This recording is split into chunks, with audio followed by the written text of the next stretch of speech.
घर जाको ओ चुगली करेती।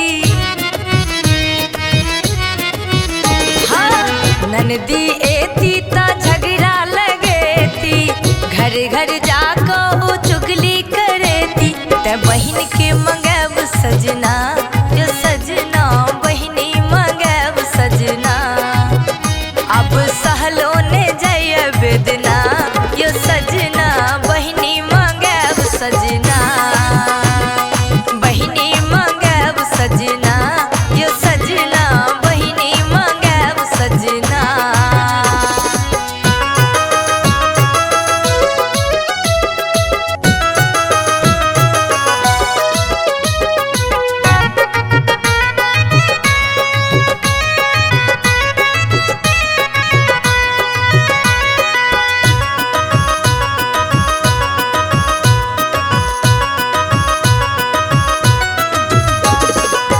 घरक काजब कैलो ने जाइए, रही रही काब डेग भसियाइए। हाँ घरक काजब कैलो ने जाइए, रही रही काब डेग भसियाइए। पूर भेल आब महीना यो सजना, पूर भेल आब महीना। सहलो ने जय बेदना यो सजना, बहिनी मंगब सजना। बहिनी मंगब सजना यो सजना, बहिनी मंगब सजना।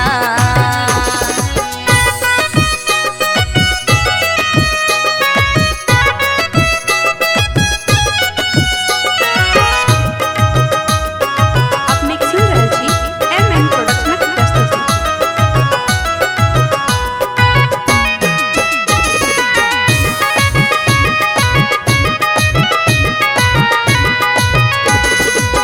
आहा के माई धियानो नहीं राखे, चर चर भर भर भर दिन बाजे।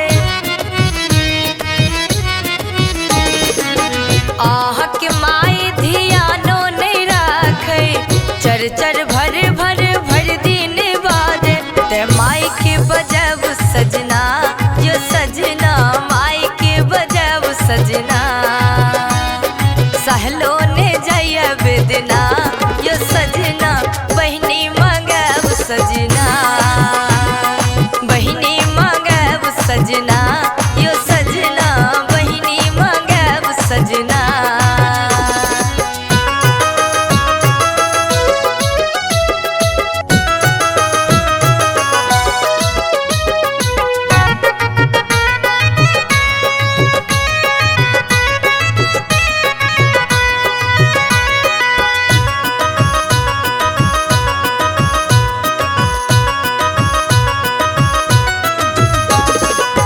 राधे पिया जी हमर बात मानू, हमरा नहीं हर सो बहिन के आनू।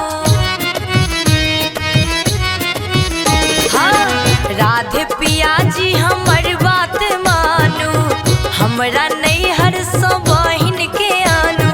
हर तई हमर बेदना यो सजना, हर तई हमर बेदना। सहलो ने जय बेदना यो सजना, बहिनी मंगब सजना। बहिनी मंगब सजना यो सजना, बहिनी मंगब सजना। Recorded by MMP studio Madhubani.